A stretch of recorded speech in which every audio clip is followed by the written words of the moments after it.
Olá, muito boa tarde, você internauta, produtor rural que nos acompanha aqui ao vivo no site Notícias Agrícolas. Estamos de volta com os nossos boletins e o destaque neste momento é para o setor sucroenergético. A gente vai falar um pouquinho mais sobre as movimentações do mercado de açúcar e também do etanol, né?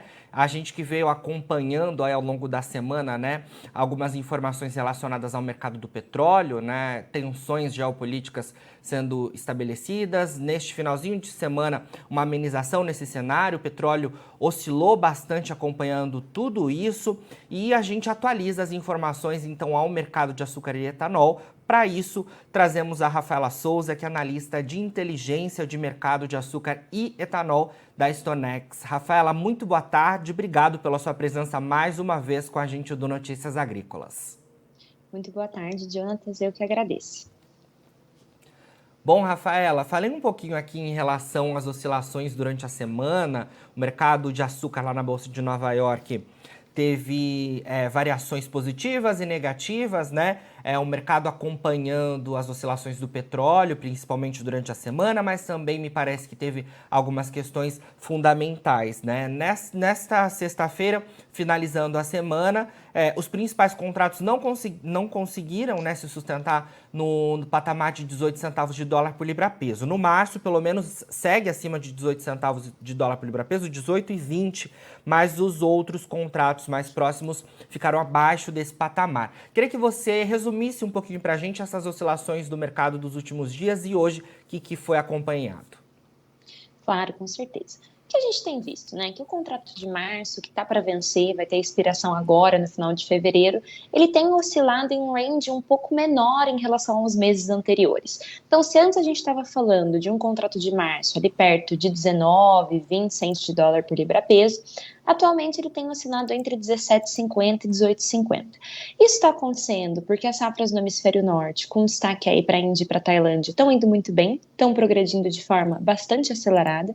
Inclusive, a Índia, nessa semana, divulgou que o país deve continuar superavitário, né, em produção de açúcar, mesmo com o avanço do setor de etanol nos próximos anos, claro, se as condições climáticas assim permitirem safras boas de cana.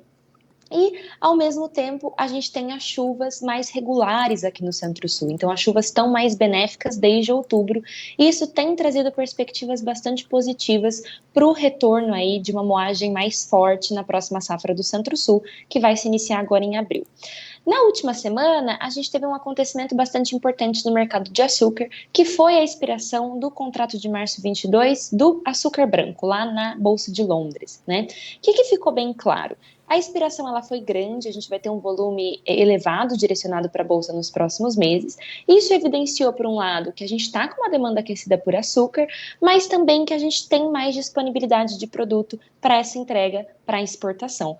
Isso vem aí pela via da Índia, também tivemos a Tailândia participando um pouco da entrega, né? Então, isso deixou claro que a gente está com uma disponibilidade de produto mais confortável agora no curto prazo, e por isso que os preços têm se mostrado um pouco pressionados. Por mais que a gente tenha um ambiente externo, né, com destaque aí para o petróleo, que poderia gerar maior sustentação dos preços. Entendido. Rafaela, nesse finalzinho de semana, né, algumas informações relacionadas também à safra do Brasil tiveram destaque lá no exterior. Vi algo dizendo, né, que, por exemplo, as estimativas apontadas estavam um pouquinho aquém, né, em relação à moagem que o mercado esperava, né, ainda como reflexo das condições climáticas da temporada anterior, né, me parece que os canaviais carregariam aí algum impacto ainda, né? Como é que vocês da Stonex veem esse cenário e como é que está, né, as projeções de vocês relacionadas a isso? Bom, sem dúvidas, quando a gente está falando agora da safra corrente de 2021-22, a gente teve uma safra que foi bastante prejudicada. Já faz algumas quinzenas que não tem moagem no Centro-Sul, então a moagem está vindo nula.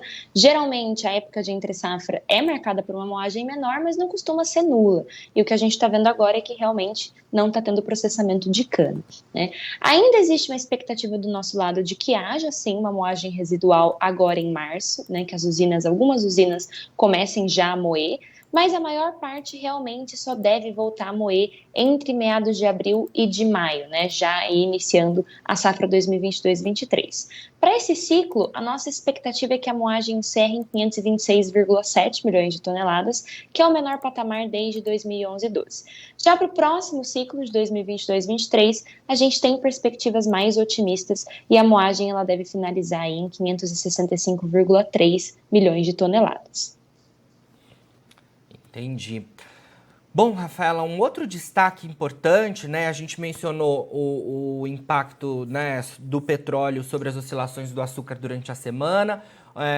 Um outro mercado que é importante, que também acompanha muito o petróleo, né, é o mercado de etanol. E já vi que alguns postos aqui no Brasil, ao consumidor, os preços do etanol caíram bastante e estão, inclusive, já compensando mais que os da gasolina, né? Olhando para outra ponta, para as usinas, como é que fica esse cenário? A gente deve ver realmente uma retomada da demanda neste momento, diante desse cenário mais ativo dos consumidores pelo etanol? Sim, né? O que a gente tem visto para o etanol desde o começo desse ano? A gente saiu de um cenário em que o etanol ele estava alcançando máximas históricas. Então, com base ali nas usinas de Ribeirão Preto, a gente viu um etanol sendo negociado a mais de R$ 4,50 por litro ali no finalzinho do ano passado, né? Mas o que aconteceu? A paridade naquele momento ela alcançou mais de 80% nos postos do Centro-Sul, na média dos postos do Centro-Sul, e isso, consequentemente, arrefeceu muito a demanda. Posteriormente, as usinas ainda tinham muito estoque para comercializar e a demanda não estava respondendo justamente pelos preços elevados. Então, os preços do etanol eles caíram de forma bastante significativa, chegaram a operar em torno de R$ 3,40 por litro nas usinas na semana passada. Com isso, também tem diminuído o preço nos postos, né? E justamente por conta disso, a paridade tem se recuperado. Então, como você bem colocou, em algumas regiões já está mais favorável consumir etanol em relação à gasolina. Isso tende sim a sustentar o consumo, né? A gente vê uma volta mais acelerada do consumo agora, a partir de fevereiro e também nas próximas semanas. Qual é o outro ponto que a gente precisa considerar? Que as tendências para a gasolina também são altistas, inclusive o mercado está esperando que haja um reajuste positivo nos preços da gasolina A pela Petrobras, justamente por todo esse cenário do petróleo que tem se mantido bastante sustentado. Inclusive, essa semana chegou em alguns momentos a superar a marca aí de $95 por barril. Então, aí um preço bastante elevado. Qual é o único ponto quando a gente olha para as usinas? Que as usinas ainda têm estoques para comercializar. Então é possível sim que o preço do etanol ele se eleve em relação ao que está agora, que está oscilando mais ou menos entre R$ 3,40 e R$ 3,50 em Ribeirão Preto, mas de qualquer forma a gente não espera que volte a alcançar aquelas máximas que alcançou no ano passado, justamente porque as usinas ainda têm estoques para comercializar e ao mesmo tempo a partir de abril a oferta de etanol tende a aumentar aqui no Centro-Sul. Certo. Então, olhando a tendência para o etanol, ele ainda vai estar muito atrelado à gasolina, mas você pontuou muito bem, né? A gente tem em abril uma safra chegando, né? E queria saber como é que fica também a questão do etanol anidro, que teve grande destaque na última temporada, né? A gente, nesse cenário, né? Tendo retomada da demanda pelo etanol hidratado nas bombas.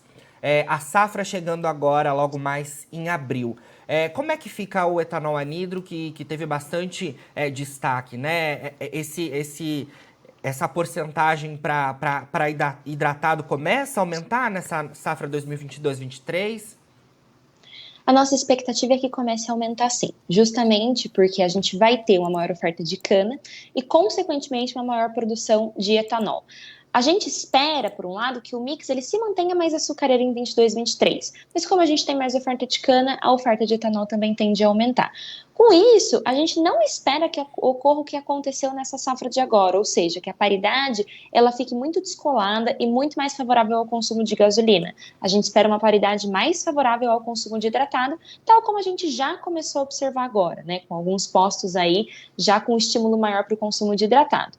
Por conta disso, parece provável que as usinas elas priorizem um pouco mais a produção de hidratado em detrimento do anidro. Lembrando que nesse ciclo de 2021-22 se produziu muito anidro justamente para cumprir com a mistura obrigatória na gasolina de 27%.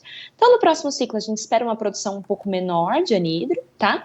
Mas, de qualquer forma, deve ter anidro suficiente para mistura com a gasolina, né? Como eu comentei, os estoques já vão começar as safras, a próxima safra em um nível significativamente aí confortável, né, que vai atender a demanda doméstica, e a gente vai continuar vendo uma produção que atenda essa mistura na gasolina, mas ao mesmo tempo os preços do hidratado devem estar mais favoráveis para o consumo nos postos, e por isso as usinas elas tendem a priorizar essa produção. Excelente, Rafaela. Muito obrigado pelas suas informações mais uma vez aqui com a gente do Notícias Agrícolas, viu? Sempre que tiver novidades aí da Stonex, queremos contar com a sua participação por aqui. Claro, com certeza. Eu que agradeço o convite mais uma vez. Muito obrigada. Obrigado. Bom, falamos aí então com Rafaela Souza, né, que é analista de inteligência de mercado de açúcar e etanol da Stonex. Conversamos um pouco mais sobre as oscilações do mercado de açúcar lá na Bolsa de Nova York ao longo desta semana, né? O mercado que oscilou entre ganhos e perdas e finaliza essa semana, né, nesta sessão de sexta-feira com uma leve baixa e não conseguindo se sustentar, né, nos principais contratos acima do patamar de 18 centavos de dólar por libra-peso. A gente falou um pouco mais em relação ao etanol, que é um importante destaque nesta semana, porque postos aqui, né, do Brasil já começam a registrar paridade mais favorável ao consumo do biocombustível, e diante desse cenário, como a gente já vinha acompanhando nas últimas semanas, a demanda por etanol deve ficar cada vez mais ativa, né? E as usinas já, inclusive, estão vendendo mais realmente etanol para as distribuidoras. E a perspectiva desse aumento realmente do consumo do etanol hidratado nas bombas aqui do Brasil em detrimento à gasolina.